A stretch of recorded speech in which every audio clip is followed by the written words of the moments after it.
when he took office last week. Got a solution to a big... When protesters demanded the resignation of former Governor Ricardo Rosselló.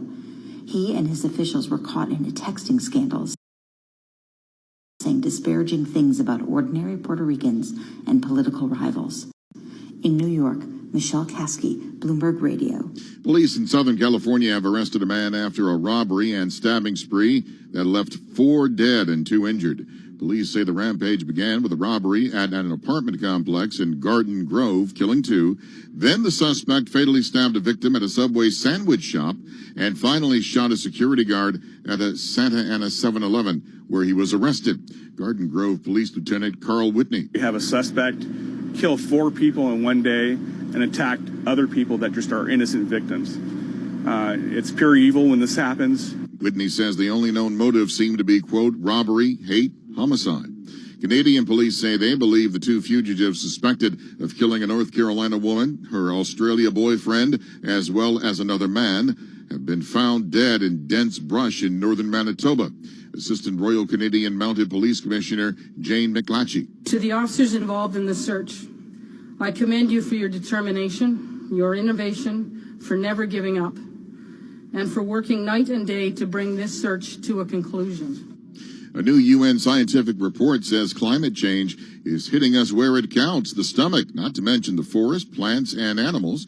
The report examines how global warming and land interact in a vicious cycle. Today's report says the combination is already making food more expensive, scarcer, and even less nutritious. But scientists say if people change the way they eat, grow food, and manage forests, it could help save the planet from a far warmer future. Coming up, a check on markets with Bloomberg's Greg Jarrett, plus your top business headlines. I'm Michael Barr. This is Bloomberg. Politics, policy, power, and law. I'm Amy Morris. I'm June Grosso. We'll hear from Cory Booker's campaign about his push against gun violence. Foreign purveyors' use of copyright lawsuits has judges seeing red. Today at noon on Bloomberg 1130. Bloomberg, the world is listening. Message and data rates may apply. Individual results may vary. Exclusions apply. But hey, I'm buying a huge flat screen TV so I can finally see it without my glasses. Why not just get LASIK at the LASIK Vision Institute? That's what I'm doing. My glasses and contacts are a pain. I'd love to finally get rid of these, but who can afford LASIK? You can. Because the LASIK Vision Institute is offering dramatically low prices, as low as $220 per eye with an absolutely free consultation. Text OPEN to 350350. The LASIK Vision Institute has already performed over 1 million procedures. They use advanced FDA-approved LASIK technology that helps the majority of patients achieve 20/20 vision for a fraction of what others charge. Better vision, better value. The LASIK Vision Institute. Make this the year you finally get LASIK for as low as $220 per eye. Text OPEN to 350350. You'll see for free if LASIK is right for you. That's OPEN to 350350. Baseball season is in full swing. It's a good thing Matt secured his denture with Super Poly Grip. Now he can enjoy the snacks as much as the game. Poly Grip. Hey, how are you? So great to see you. It's that time of year when the family meets up. Hi, come on. Get together, guys. Family photo. It's a good thing Jack cleans his denture with Polydent so he can enjoy the whole day with confidence. Polydent. This is the story of a very special woman. In a matter of seconds, she turned herself into a great mathematician or an entrepreneur. Her knowledge was limitless and still is. She could also make monsters disappear, especially those that lurked in the shadows under the bed.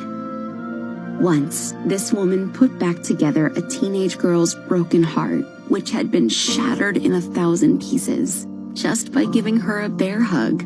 She masqueraded as a regular person at work, but as a superhero at home. Everyone knows her as Gabriella. I still call her Mom. Your hero needs you now, and AARP is here to help. Find the care guides you need to help, complete with tips and resources at aarp.org/caregiving. A public service announcement brought to you by AARP and the Ad Council. At Indeed, we understand that when it comes to hiring, it's important to have a large talent pool to choose from. But sometimes too many good options can be overwhelming. That's why Indeed doesn't just give you access to a large pool of job seekers. We also offer screener tools that let you instantly narrow down your search. Hone in on hiring with Indeed. Experience Indeed for yourself today and get a free sponsored job upgrade on your first posting at Indeed.com/promo. Terms and conditions apply. Bloomberg Daybreak Asia. I'm Doug Krisner. More than $14 trillion worth of global bonds have negative rates. What are the chances U.S. Treasuries could join the crowd? Tonight at 6 on Bloomberg 1130. Bloomberg, the world is listening. Markets, headlines, and breaking news 24 hours a day at Bloomberg.com, the Bloomberg Business app, and TikTok on Twitter. This is a Bloomberg Business Flash. Stocks are up. Better than expected domestic and Chinese data, as well as a steadying yuan, offered some comfort to investors rattled by an escalation in trade tensions. We check the markets every 15 minutes throughout the trading day here on Bloomberg Radio. The S&P 500 is up 1.1%, up 33. The Dow's up 0.75%, up 195. And the Nasdaq's up 1.5%, up 116. 10-year is down 5/32 with a yield of 1.75%. West Texas Intermediate crude oil is up 3.4% at 52.84 a barrel, while COMEX gold's down 0.7% at 15.09 even per ounce. The dollar yen 106.10, the euro $1.12.18, the British pound $1.21.47. That's a Bloomberg Business Flash. I'm Greg Jarrett. You're listening to Bloomberg Markets with Lisa Abramowitz and Paul Sweeney on Bloomberg Radio. Well, we're getting some earnings from some of the media companies this week. We had Viacom report this morning, some better than expected numbers, stock trading up. We have CBS after the close. To get the latest of what's happening out in Hollywood, we welcome Geetha Ranganathan. She covers all things media for Bloomberg Intelligence. She's a senior research analyst there. She's joining us on the phone from BI headquarters in Princeton. Geetha, thanks so much for taking time out of what I know is a busy day for you. Let's start with Viacom. This is a company that for a while people thought, was maybe just kind of missed everything and kind of lost its fastball, but they're putting up some decent numbers. The stock's trading pretty well. What did you see this morning? Yeah, thank you, Paul. So, yeah, you're absolutely right. I mean, this was a company that was in total shambles a few years ago, but it really seems to be hitting its stride now with a new management team. So this quarter was actually the first quarter of domestic ad growth that the company posted in 5 years, and that was really driven by their advanced advertising platform, which kind of makes them less susceptible to, the traditional TV ratings volatility. They also acquired like a free streaming service called Pluto TV, which has kind of really been racking up subscribers and really been hitting its stride. I guess that one question that I have with Viacom and just in media companies in general these days is how is the proportion of online direct-to-consumer streaming shifted and away from the cable packages? So with Viacom, what's the shift been like? So it's been a slow shift, but it's kind of really putting up some pretty good numbers. So one of the metrics that they actually cited during their call was they said that this advanced advertising platform is actually going to bring in 20% of their advertising for the whole year. So we're seeing that shift happen. It's playing out a little bit slowly, but it's definitely happening. So Geetha, unlike some of the other companies like Comcast and AT&T and that have, and of course the Walt Disney Company that have announced direct-to-consumer offerings, what's Viacom's strategy as more and more people kind of go, kind of cut the cord? So this is why Viacom actually bought Pluto TV, which it did back in January, acquired it for about $340 million. And the whole point there was because they knew they really wouldn't have a great direct-to-consumer strategy. I mean, they don't have the content that, say, for example, a Disney has. So they really kind of needed to make this shift, and they decided that this ad-supported free streaming service would actually serve them well. And so far, the strategy seems to be really paying off, because what we're going to see eventually, I think, with all of these different direct-to-consumer services is there's potentially going to be some subscription fatigue. And so having a free streaming service, which is more supported by advertising, actually might make sense. So CBS is after the close tonight, Geetha. I know you're going to pay attention to that. But as it relates to CBS, the rumors about a CBS-Viacom merger are just kind of mounting. They've been out there, and now it's kind of coming down to, it's going to be any day now. What are your thoughts on, are we going to get a deal announcement soon? Yeah, so this has really been a long waiting game.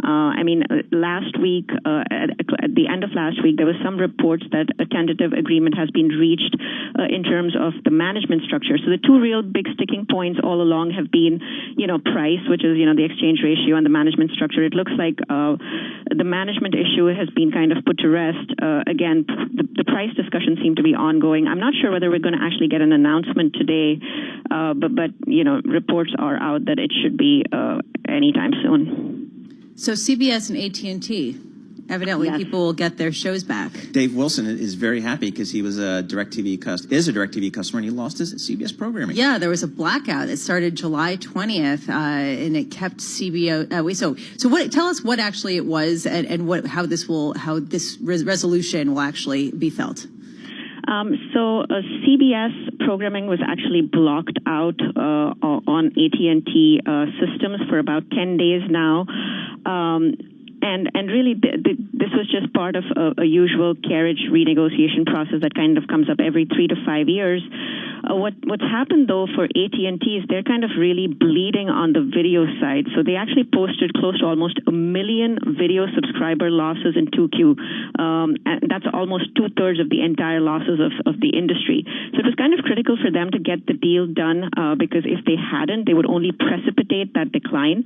It was also really important for CBS because this is kind of, much of their growth in their retransmission fees kind of rests on these kind of deals. And so it was important for both sides, especially before the start of the NFL season. And so we kind of believe that, CBS, must have had the final say.